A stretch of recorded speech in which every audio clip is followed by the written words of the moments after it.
This class is on the business plan. Now, if you look at the bottom right hand corner of the screen, you'll see that there are only 16 slides in this particular class. So it's a very short video, very short one.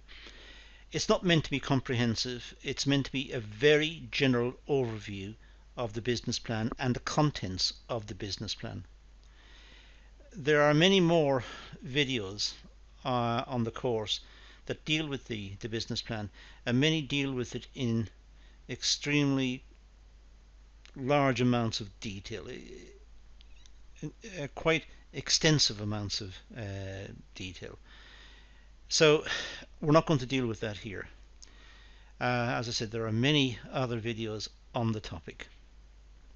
So this particular one is just skimming the surface, just looking at the type of contents in the business plan. Now, once an entrepreneur conceives of a good idea for a new venture, the next critical step is to prepare a business plan. So the entrepreneur who has come up with this very good idea, let's say, a new product or a new service or some innovation that's going to be quite radical and is going to change perhaps a particular market, and the expectation on the part of the entrepreneur is that this is going to be an extremely successful venture. But nonetheless, the next step for the entrepreneur is to prepare a business plan. Business plans are important for all businesses. They need to know where they're going. They need to have a plan, and they need to itemize all of the likely ups and downs, all of the different factors that are going to impinge upon the business, and be prepared for adverse factors, and make sure that they are properly dealing with successful ones and allocating the resources effectively so as to exploit opportunities in a meaningful way. So the business plan is a very important document in business. It's a blueprint that maps out the business strategy for entering markets. Without a business plan, there is no way of saying how to enter the market. There's no detailed guidelines for the entrepreneur, for the business person to follow. The problems that may be encountered in entering a business should be anticipated before actually attempting to enter the business. The problems should be anticipated and solutions ready and waiting. And that's the advantage of the business plan. It prepares the entrepreneur to enter the market. There is a plan. And when something goes wrong, there are ways round it that have been anticipated and worked out in advance. The business is not left floundering looking for a solution. Solutions have been anticipated and are ready. It explains the business to potential investors as well. Anyone from the outside looking at the business, want a snapshot of the business, can read the business plan. So if the entrepreneur is looking to seek finance, for example, from external sources, from investors, the business plan is the obvious document for the business investors to check to see if the plan is realistic. It develops strategies and tactics to minimize risk of failure. As I said, it anticipates problems and has solutions ready. It anticipates if this happens, then the ideal way around it, the solution is to do the following.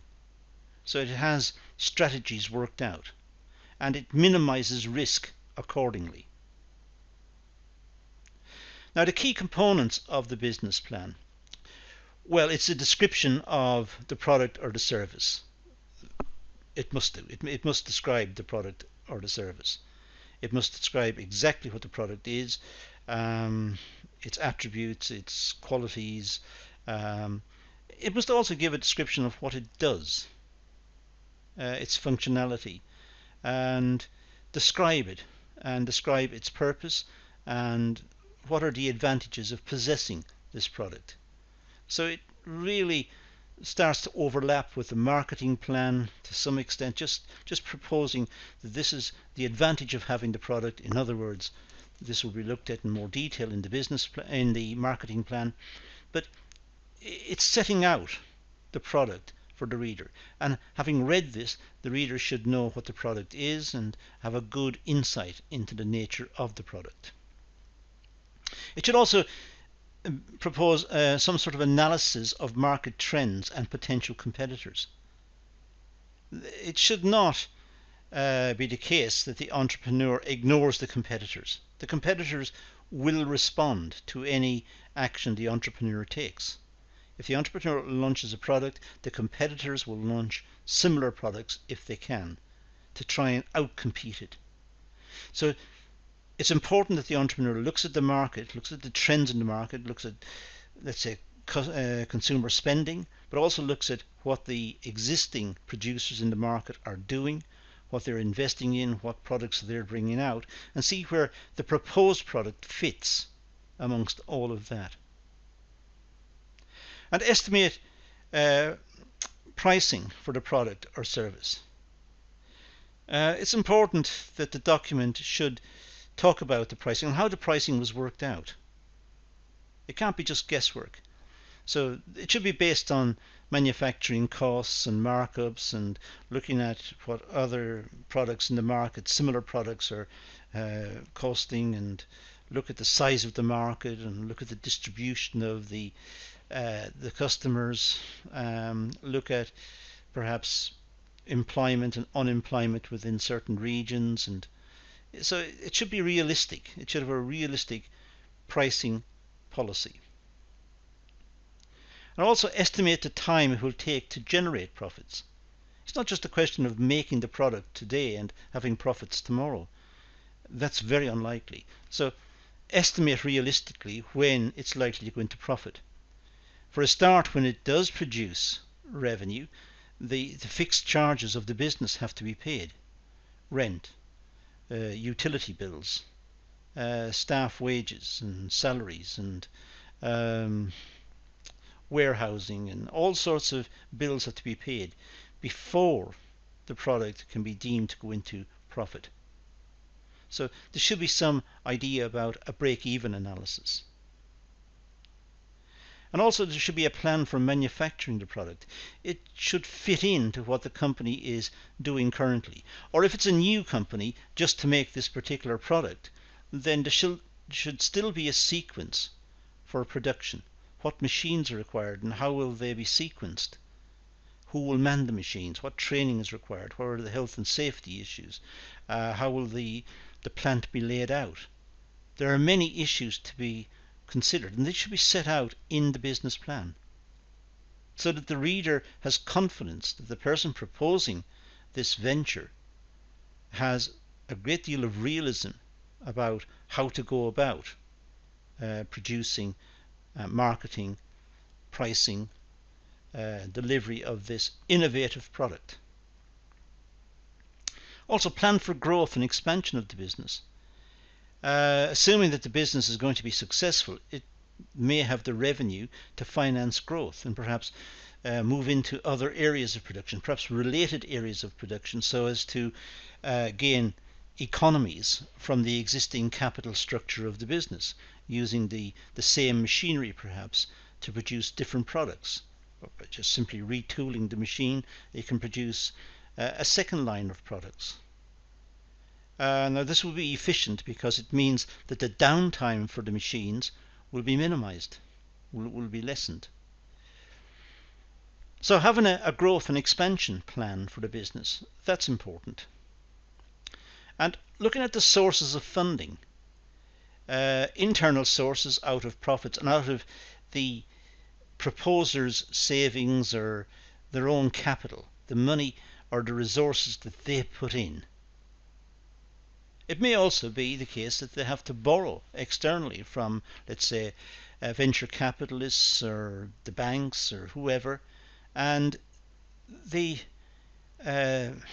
commitment they've got to those institutions should be specified, and the amounts borrowed.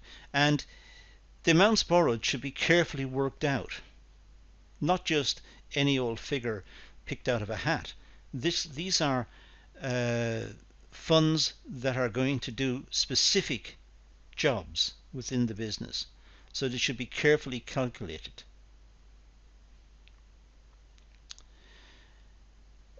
There should be a plan for obtaining the financing. It's not just a question of working out that financing is required and then going off to the local bank just to raise the cash. It's looking at what sources of finance are available. Are there grants or opportunities to get cheaper loans through lending schemes operated by the government, for example? Are there opportunities to go to enterprise agencies for support? Are there opportunities to get cheaper loans from different institutions? How exactly should it be financed? Could it be the case that the business can issue shares to some people? Maybe it's a small business, but they can still bring in shareholders who will lend to the business.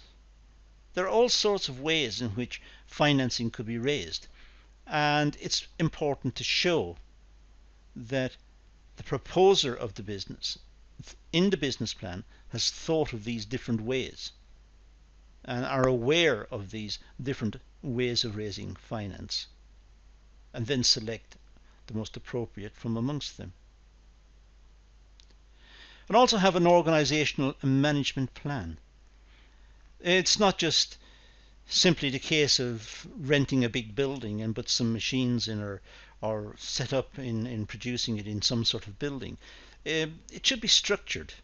There should be a design to it which enables the business to function as a business. There should be some office space, and there should be a reception area perhaps to meet people who wish to discuss the business. There should be a production area, and there should be facilities for workers in the production area. Toilet facilities, perhaps a small canteen or an area to have a hot drink during the day. These are important, and they should be worked out carefully. And the management structure of the business should also be set out with perhaps a CEO and different departmental heads. Or if it's a very small business, there should still be a plan. Who is in charge? Who is next? What jobs or what functions do they perform? So the business plan is a very important document. It's one that's used to show the business to external investors and to stakeholders in the business. Clearly, it can be written up in much more detail, and as I said right at the start, there are several videos on this course that cover the business plan in great detail, and these should be looked at where appropriate. But for our purposes here on this module, this gives an indication of the type of material that should be in the business plan and why the business plan is important. And that's all we're going to deal with in this short video, so let's just leave it at that and say thank you for watching.